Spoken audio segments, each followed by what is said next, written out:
Before we get started, I wanted to point out some logistics for how tonight's going to go. First off, we ask that you keep your mask on at all times while you're at this event. We'll be doing a hand-raised audience Q&A towards the end, so start thinking of questions to ask. And after the talk, Camryn's going to be signing and personalizing books at the desk near where you checked in. We're going to have additional books available to purchase from our colleagues at the register. If you're joining us virtually on YouTube, we'd encourage you to buy a copy of Friday I'm in Love online using the link in the live stream description. So, tonight it's my privilege to introduce Camryn, Garrett, and Victoria Lee, who join us tonight to celebrate the release of Friday I'm in Love, Camryn's new novel about finding yourself, falling in love, and celebrating what makes you, you. Our fellow bookseller Isabella says, Friday I'm in Love is the book I wish I had read when I was in high school. It's for every adolescent or adult even who's wondering where they fit and who they belong with. It deals with sexuality, class, race in a way that's humorous while still giving these aspects of the story the respect they deserve. Camryn is an incredible storyteller, co-worker, friend, and champion of the YA community. She grew up in New York and began her writing career at 13 when she was selected as a Time for Kids reporter. Since then, she's appeared on MTV and in HuffPost and Rookie magazine. When she's not writing, she's reminding us that she was a film major. And she's a proud advocate for diverse stories and storytellers in any medium. Her first two novels, Full Disclosure and Off the Record, received rave reviews from outlets such as Entertainment Weekly, Glamour, and School Library Journal. Friday I'm in Love is her third novel and first rom-com. And as mentioned, Victoria Lee joins Camryn in conversation tonight. Victoria Lee grew up in North Carolina, where they spent their childhood writing ghost stories and fantasizing about attending boarding school. Lee is the author of A Lesson in Vengeance, as well as The Fever King, and its sequel, The Electric Heir. They live in New York City with their partner, cat, and malevolent dog. So without further delay, everyone please give a very warm welcome to our own bestie, Camryn, and Victoria.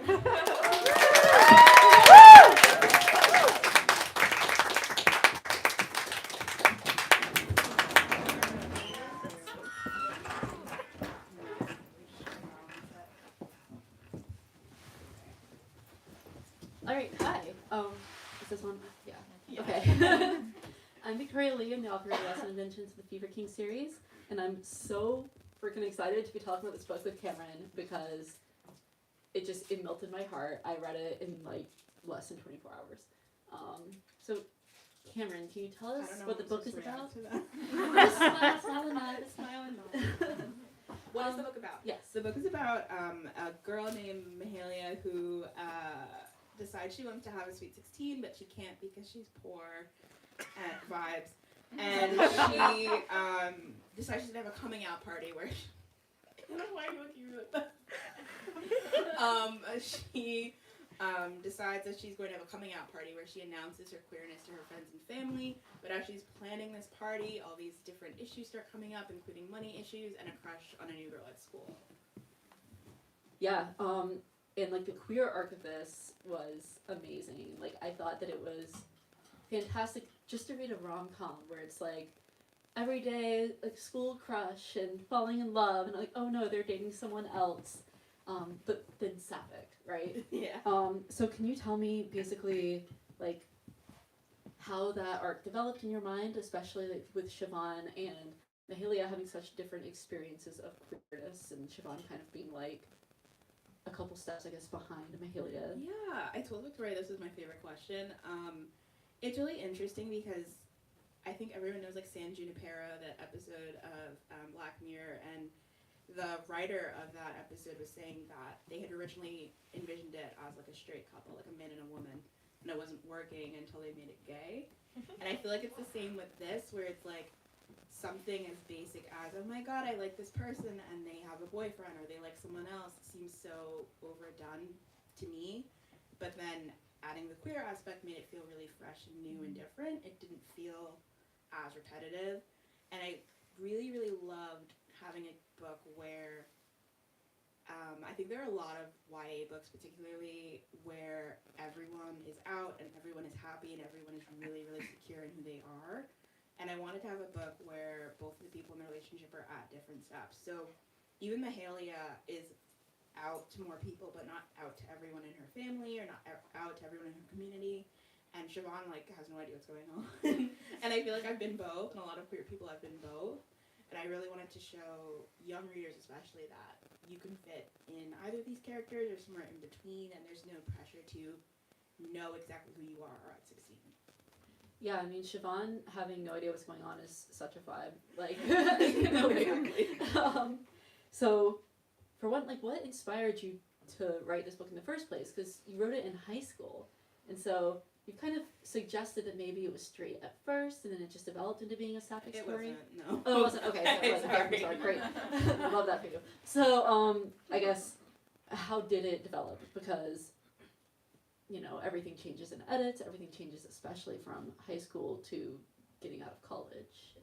Yeah, definitely. I wrote this my senior year of high school after I sold my first book, so I was kind of like, I can write anything, and I'm very good at this. And it was the first time I tried multiple times to write like a queer relationship, and I had a really hard time doing it because every time I'd have like a mental block, and I was like, this isn't authentic. But then I was like, I don't really know what authentic means, and that was something that I didn't really deal with until college when I saw like all sorts of different queer people.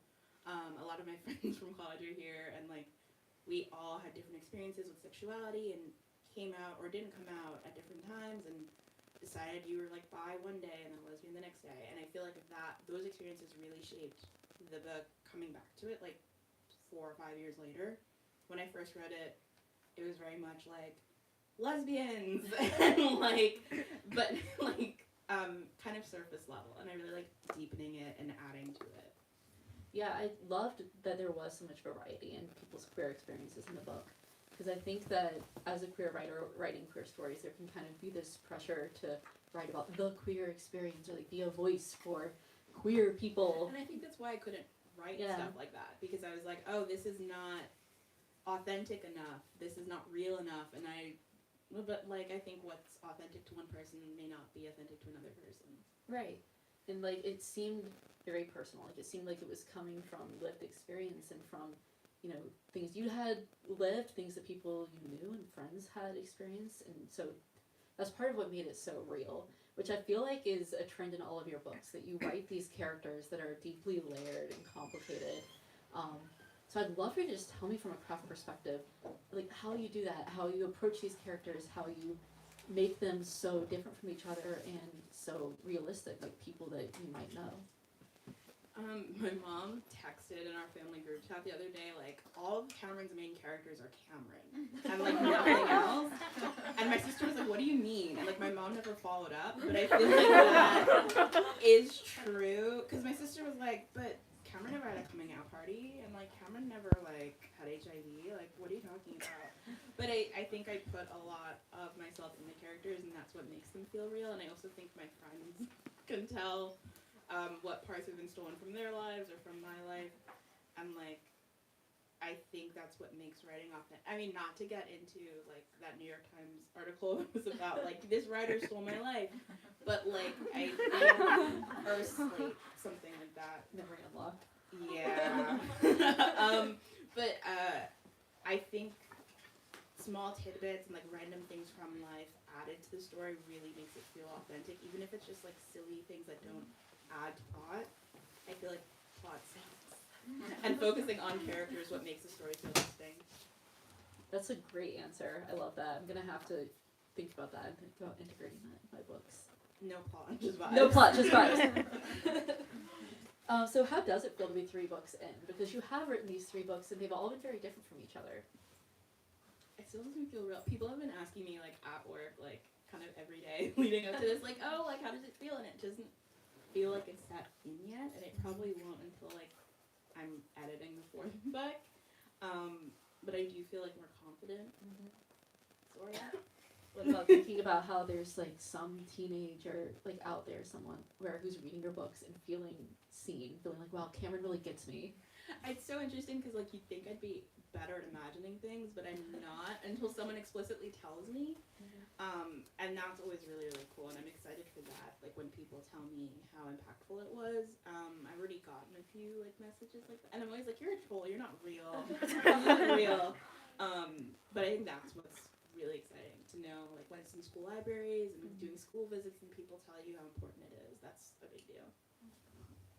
So in the book, Mahalia loves music, especially old school R&B on vinyl. But Yeah. she also loves like a solid Lord song. You write, that's what picking favorite songs is. You offer up your heart so that the song can latch onto you, which is extremely relatable, and the book title is also from a song. So I have 2 questions related to that. So the first one is, why did you choose to have music be such an important part of the book?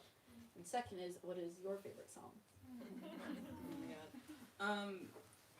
Okay.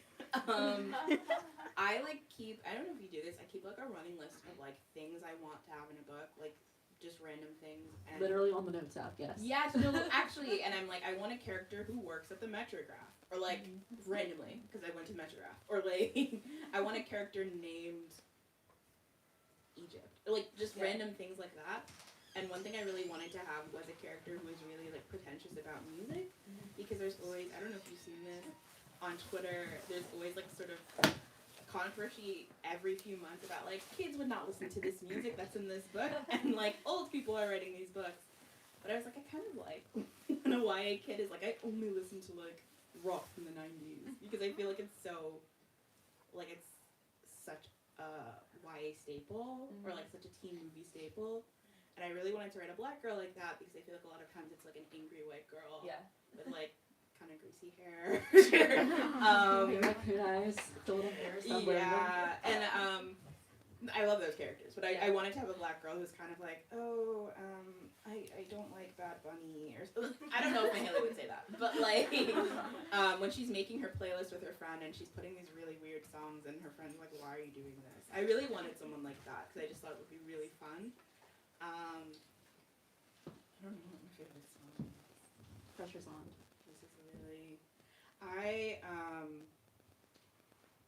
don't know, I've been listening to a lot of The Police lately because my dad really loved The Police, and I like feeling close to him in that way. And like Sting's really good. Like it's really embarrassing that I'm like, I went to a restaurant and I was like, Mom, is this reggae? Is this Bob Marley? And she said, that's Sting.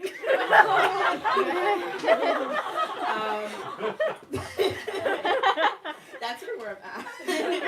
I like whenever we play music in the store, I'm like, is this Harry Styles? And it's like the 1975. So yeah, Mahalia and I are very similar. Is everything on vinyl? Is vinyl better? No, when I used to live, my friends here, when I used to live with him, I had my vinyl player, and every time I pulled it out, he was like, what are you doing? It sounds different. It does sound different. It sounds better. And you can see where this character came from. But especially like I think my first year of college, I was really into, my dad got me the record player, and he got me, I think he got me like a Marvin Gaye record and like a Florence and the Machine record. I was like, these are not the same. That combo. These are not the same. But they both sound so good. And I got like Lauryn Hill. Like I think certain sounds sound really good on vinyl. I completely agree, and it's reminding me that I actually haven't played anything on vinyl in a while, so I'm gonna have to go home and We do should that. have played all the music here on vinyl. Oh my god, yes. It's not too late. I mean, The store you should can make them do invest it. in a record player, just like for vibes. FYI, at least a portion of Camryn's sales. We should. tonight Emma's go not towards here, but we should have said that. So this is like kind of an informal question, I guess. But what do you think is Siobhan'S impression of the U.S.? Because she's from Ireland. yeah, I think she doesn't want to be here. So the backstory for Siobhan is that her dad is black and American, and her mom is white and Irish, and she grew up in Ireland for most of her life, and they've come back, and I think it would be really like not confusing but just overwhelming for her. And I think she already feels kind of out of place, like she grew up one place and she's biracial, and she is having these confusing thoughts about sexuality, so I think being here is not helping.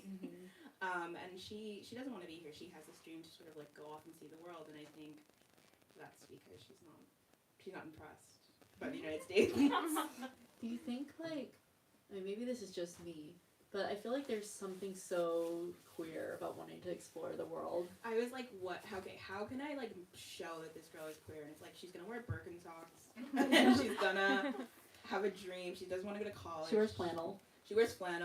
She wants to go on like a trip around the world instead of going to college, and she like loves Muna.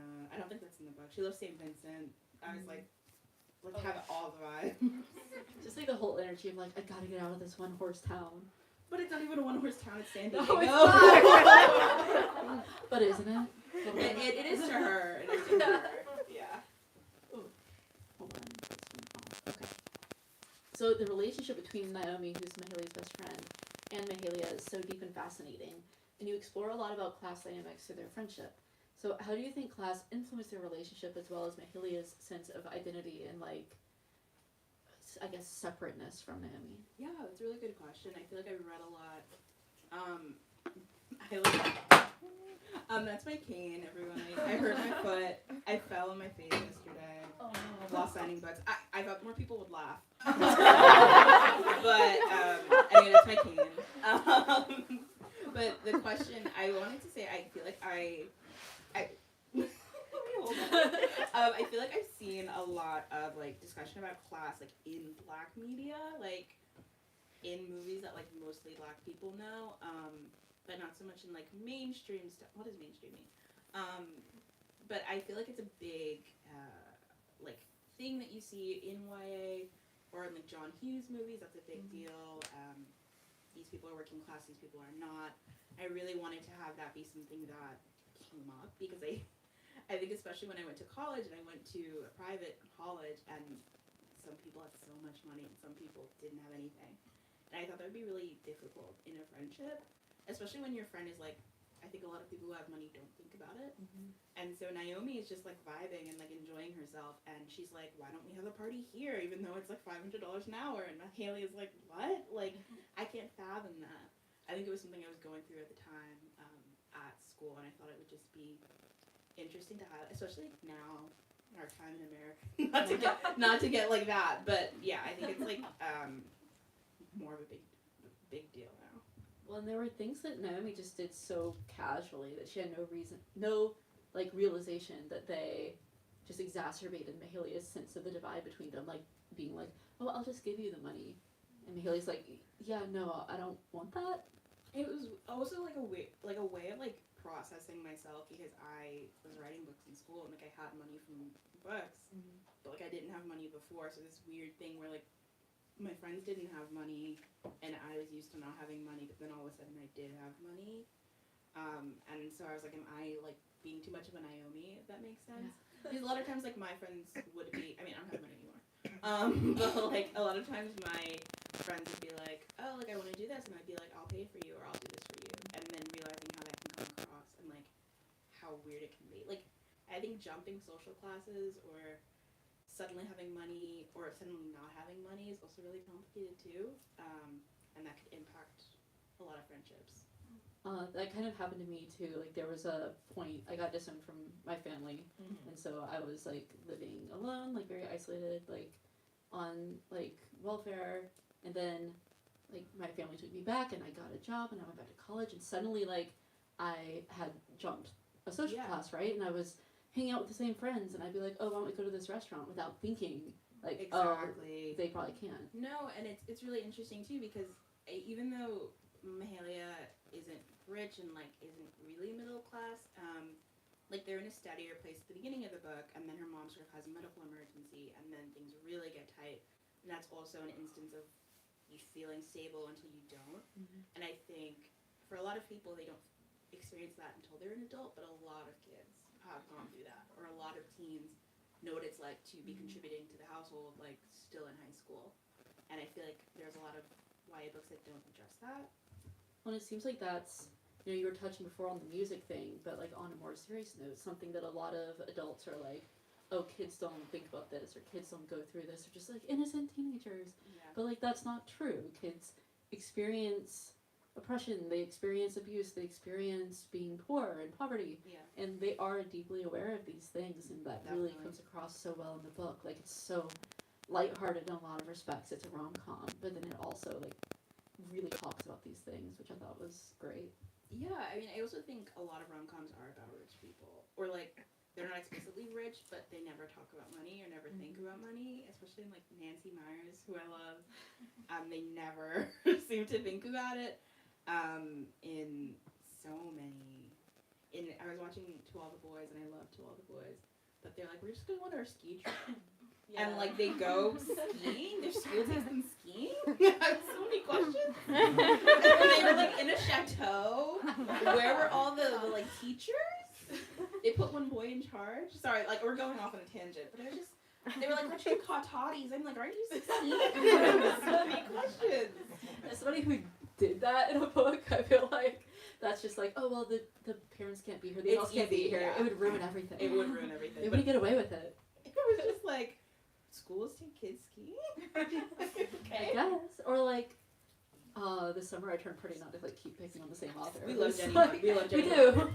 Like, oh, they're going to like this lake house or seaside house in Yeah, some Bay no. Ocean. Just whatever, guys. But even that has like class. We're now having like a discussion about Jenny Hans. My bad. This was my fault. No, but even that talks about class where it's like they have enough money to go.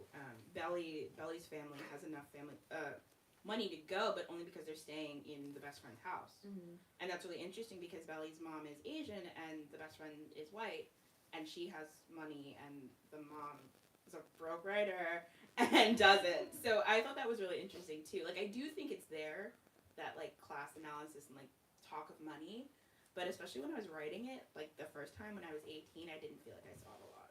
Yeah. No, it was very well done, and I think that a lot of people are gonna appreciate reading about that. Thank you.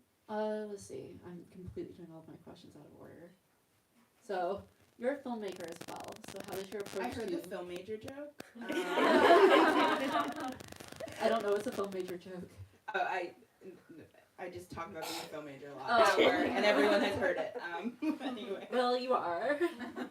So, like, how is your approach to film compared to the way you write books? Would you say they're similar, like when you're developing a plot or a romantic relationship, or even just a scene and seeing the scene in your mind? Do you approach it like a movie or a film, or do you approach it in a completely different way? It used to be like way more separate, but I think the longer I've been working on like screenplays, the more it blends. Like I have lookbooks for screenplays, and I make lookbooks for books now. And I'm like, oh, this shot would be great, but it's a book, so like it doesn't make sense. I think sadly, like my plot, we learned so much about plot in film school, and I was like, I don't want to learn about plot. Like I want to be like a freewheeling author who doesn't think about that. But I still think about like 3-act structure. Yeah. When I'm plotting a book, which is annoying. But yeah, I definitely think about visuals, even though I'm not sure anything will come of that. If that makes sense? No, I feel like I kind of got that from the book. Like, there are these moments where you could just completely picture, like, honestly, a lot of the kisses, especially. Like, you could completely picture the scene. That was on purpose. No, I think it also made it easier to, like, plot it out as if it were a screenplay. Yeah. So I could visualize it. No, I thought that really worked. So, let's see. This is kind of going back to something we discussed earlier, but I'd love to hear about the specific angle of it. So we talked about, like, Siobhan and Mahalia having different experiences of queerness. But I would love to know, like, your thoughts on, like, I guess the, like, crushes on girls to lesbian pipeline. Like, so how do, like... I should draw the pipeline. What do you think that pipeline is, at least for Siobhan? I think when I was younger, my mom used to be like, there's nothing wrong with going up to a woman and telling her she's beautiful. And I think that really, like, confused me. But But do I want to, be with her? Or be her. Yeah, and I think that's something that Siobhan definitely goes through. And I think she's probably always thought girls were beautiful and just didn't realize it was a crush until she got older. And I think that's really confusing because in the book she's dating a guy, and there's a lot of questions about, can I like both, or do I have to decide if I'm one thing or another? And I think it's probably overwhelming for her. I think she honestly is like, I like this girl more than my boyfriend, and I don't know what to do about it. And for her, the pipeline I think is really fast. Like it's the line from The Fault in Our Stars where it's like, I fell in love with him the way you fall asleep, slowly and then all at once. I think that's like that. That's her gayness. Like it's slowly and then all at once. Till she's really overwhelmed and has to take a step back. I love the comment about like feeling like you have to choose, or you have to like get your identity and your labels like all figured out immediately. Definitely. And like you had mentioned earlier, being like, oh, I'm lesbian. Oh, just kidding. I'm bi. Oh, just kidding. I'm pan. Right? Yeah. And I think that's really, I think especially now there's sort of more space to like try on titles or labels and then shake it off if it doesn't work for you. I feel like when I was writing this, it was very like Love Simon era where like he knows he's gay and he's always known he's gay, and the only problem is like, are people going to accept him? And I think here the conflict's a little more internal where it's like, I don't really understand what's going on with me and I can't figure it out and it's bothering me. And I feel like I haven't seen that as much. Kind of related to that, I mean, this is, you know, a coming out story, right? And a lot of coming out stories we see, there's like, oh, I don't know what people are gonna think, like, oh no, like angst, right? But like Mahalia has a little bit of that, but she's gonna have this whole party. She mostly knows, like, her mom's gonna accept her, like her friends are gonna be cool with it. And it's a celebration for her, like it's such like a bright, happy thing to come out. Like I just thought that was so refreshing. And so I'm just wondering like how you approached writing that kind of coming out book as opposed to like what people's expectations of a coming out book are. Yeah, I mean, I think there's like a lot of conversation, not so much now, but there was a lot of like agents specifically or editors tweeting that they didn't want coming out books anymore. Like they didn't want those sent to them. And that kind of sucked because I was like, well, I'm still in the process of coming out, and I think coming out doesn't end. I mean, other people have said this more eloquently, but it's like you constantly are doing it. And I thought it was kind of annoying to say we've already seen all the coming out stories and we don't need any more. And so this was sort of like a twist on it. I was kind of tired of how, first of all, I was like kind of mad at Simon's friends and Love Simon. I was like, you should throw him a party. Like, they were like, how could you do this to us? There's more conflict like involved. But it was just like, they were so mad and upset. And I was like, who would do this? Like, realistically. And I was thinking, like, when I was in high school and even when I was in college, like, my friends would probably be really happy for me and celebrate. And that's kind of where the idea came from. And I love that, like, Naomi's like, you should have a party. And, like, Naomi's, like, rich girl, like, we should have a party for everything. But I really love the first instinct is both from Mahalia herself and from her friend to be like, this is so cool, like, we should celebrate. Even if you're, like, not completely sure what's going on, we should have a party. And I love how, like, coming out is a big deal in anyone's life, right? And, you know, when I was growing up, it was because, oh, like, your parents might hate you forever. Yeah. But at least in Mahalia's case, it's like, it's still a big deal. Like, yeah, it's happy, but, like, the fact that she knows that people will generally accept her or that she's excited about coming out doesn't erase how big of a deal it is. Yeah, I feel like it's sort of, I mean, that's why it's compared to a Sweet 16 in the book, because it's sort of like a big, like, milestone that way. Or like a cotillion, which, like a coming out party would be a cotillion. Or, I'm trying to think, something like, I don't know, a coming of age ceremony that are very different in different cultures. And I, yeah, no, seriously. And I think it's like that for queer people too. Like, it should be a coming of age sort of ceremony or celebration. And like, just because you have a ceremony celebrating you becoming a woman at 16 doesn't mean you're a woman. Just like you have a celebration for celebrating your queerness doesn't mean you exactly know what's going on. So I wanted to highlight that as sort of like a coming of age cool thing. No, actually I love that. Like what you just said about how you can come out and you can make a really big deal out of it even, and you can be proud. Yeah. But, you know, queerness is a process and it's continually evolving. And yeah. It's not like, oh, I came out, now I'm this forever. I feel like it would be kind of, I mean, not boring, but I just feel like queerness in general allows for that. Like, I think I've had so much angst about, like, oh, I identified this way and now I want to change it. And that's such a big deal and that's, like, embarrassing. I don't think that's embarrassing. I think that's what queer means. Like, that things are fluid and things are moving and they're not static. And, I mean, it's great, like, if you know and it doesn't change, but it's also great, like, if it does change. Yeah. Yeah. So, I have a lightning round set of questions before we get to audience questions. Okay. So, you can't overthink these. Okay. You gotta just answer them. Okay. So, what are your favorite tropes? I love enemies to lovers. But like it's like oversaturated now. Sorry, I can talk about this a lot. Like it has to be like we are like I was paid by some guy who wants to date your sister and now I'm dating you but you don't really like me. Like that sort of thing. Like it can't be like I like tried to kill you. Because that's not the vibe. Yeah. It has to be like low stakes enemies, or like you stole my favorite desk in the library. I would read that book. Or a misunderstanding. Like it can't be like you killed my brother because that has happened. So It's like, how do you come back from how that? do Like, you I'm come back? sorry. You can't. I will still be thinking about it, even if the main character is not. So Even if it was an accident, sorry. I'm still thinking about Prim, but it's whatever. So, would you say that's your least favorite trope, or No, what's I your really, least I favorite? really like it. I just feel like it has to be done correctly. Well, what's your least favorite then? I don't really like, what's it called? Like, when we dated before and we broke up and now we're dating again. Mm-hmm. So I'm like, you guys shouldn't be together.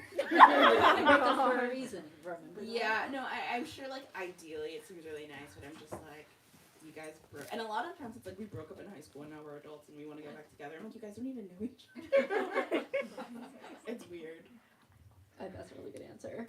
What do you do when you run into writer's block?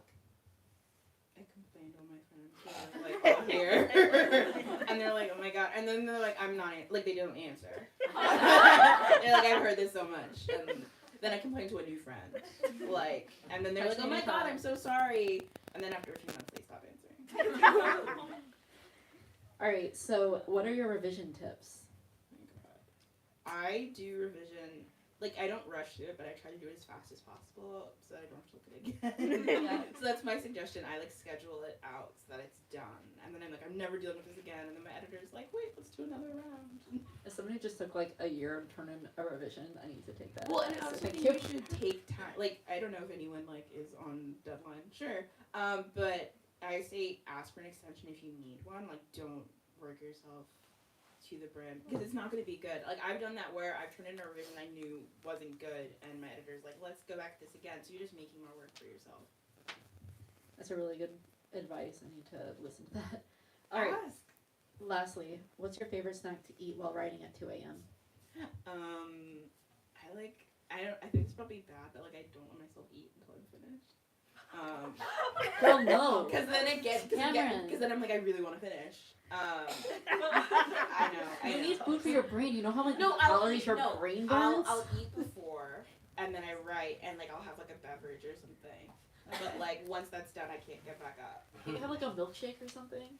Sure, but it really like I'm supposed to like be hungry after. I don't know how healthy this is, but it's helpful because then I'm like I really want to get this done, you know. I mean, you do you. And I was get distracted. Because then I'm like, oh, I'm out of pretzels. Like, then I have to get up, and then I'm like in the kitchen, and I'm like, let me wash some dishes, and like, you know, I get easily distracted. All right.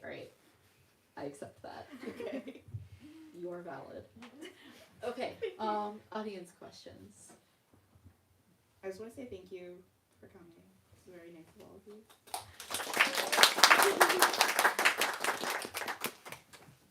Yes.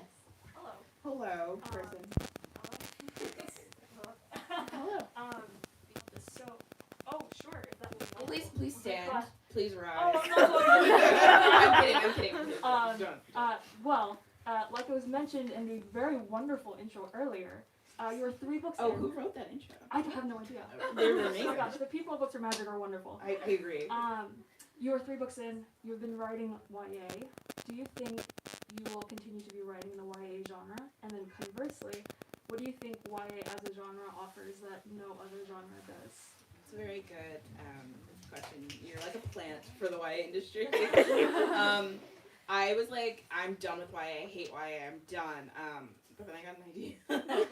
I think YA is fun because you have constraints or like things you don't have to worry about because they're teens. They're still kids. Like, I'm trying to think of an example. Adult romance. A lot of times it's like, why do you guys talk? You guys communicate. If they're 15, it's like they don't know. Like you can really get away with the miscommunication. Like I didn't think to tell him, and it makes sense. Whereas like if they're 30, I'm like, guys. And there's like constraints, right? Like you can't go out to a club. I mean, people get around it, but like you can't go out to a club. You can't go out to a bar. You can't go out super late because you have parents. Or like your parents might be like, your boyfriend can't sleep over. Like I think it's fun to figure out those things. Even in this book where it's like, Haley is not telling her mom what's going on at all, and I think it's kind of, it adds like conflict in the third act when the mom's like, what have you been doing? And like, I think all of those things are really fun. I also really love like how they don't know anything, because I don't know anything. I feel like adult books can kind of feel menacing, not menacing, but sort of scary, because they have such a lived experience, whereas the teens like are at the beginning of everything, and everything is sort of like the first time. Not everything, but a lot of it's the first time, and it's always really fun. Thank you for your question. Yes. Hi, my name is Cheyenne. I don't know if you know me. Please come to the mic.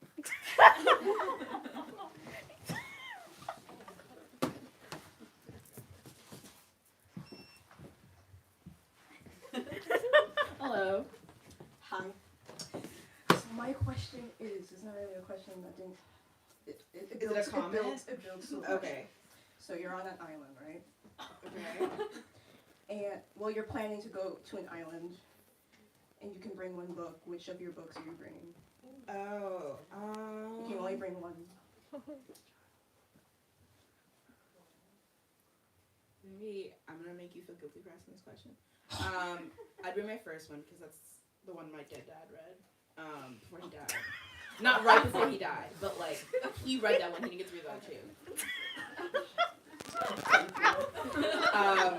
But he was proud of it. Like I know he really liked it. Whereas my mom was like, "What are you doing?" So that's why I would bring it. I'd be like, "Wow, I was really 16." But I would be embarrassed too. It would be a whole process. I get to go through a lot of emotions. Thank you. Big fan. Wow. Thank you so much. I love my fans. All right, next question. Oh yeah. Are you gonna come up to the mic? Or well, can you just talk loud? I can talk loud. Camryn, what are the criteria that you use to distinguish a script from a book in terms of ideas when you have them? Okay, so the question was, I think everyone heard the question, right? Okay, yeah. It's really hard now. It's really easy. It's usually like what's most visual, or like right now because we have no money, like what could I shoot like cheaply? So if it doesn't have like a lot of special effects or like a lot of flashbacks or like a travel thing, I could do that. Like Friday and I'm in Love could have been a script, but it came out as a book. Sometimes that just happens. Like Off the Record, which is my second book, has like a multi-city tour, and that's a book because I don't have the money to like produce that script. But a lot of times it's just more comfortable being in a character's brain, and sometimes I don't want to be in someone's brain, and the script's easier. Thank you. All right. Who else? Yes. So, you said that Friday I'm in Love could have been a script, but I would like to say it could still be a script. It could. And if it were a script, who would you want to like act in it and direct it? I would want to direct it. Okay, if I you have no couldn't credits. direct it.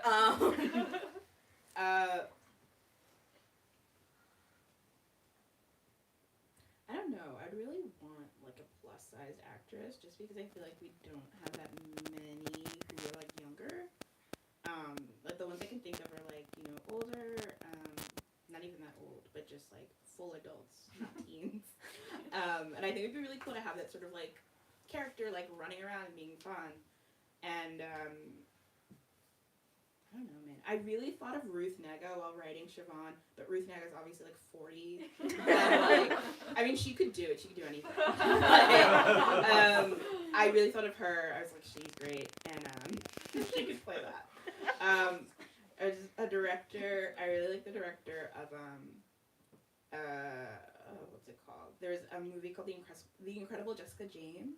That was Jessica Williams, and I like that director. But we support female directors. Lynn Shelton is dead, but I really, really love. Sorry, I really, really loved Lynn Shelton. She made like tons of indie movies, and the last thing she did was Little Fires Everywhere, and she was really cool. And I also really love Tamara Jenkins, who directed Slums of Beverly Hills. I think she would make it really funny in a way that it's not. Like it would be really deadpan funny. Yeah. I'm trying to think of a black woman like for diversity, but I can't remember the top of my head. So.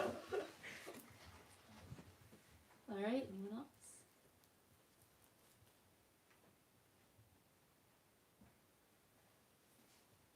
All right. So thanks everybody for coming. This was an amazing event. Camryn, you are flawless. It took a long time to remember your Thank you so much for talking to me. It was so much fun. Yeah, thank you to everyone for being here. So Camryn will be signing books. I will. Yes. So make sure you get your copy of. Over there, Yeah. in that window. It's got a beautiful cover, so you definitely want to take this home with you. Just saying. I keep holding the mic.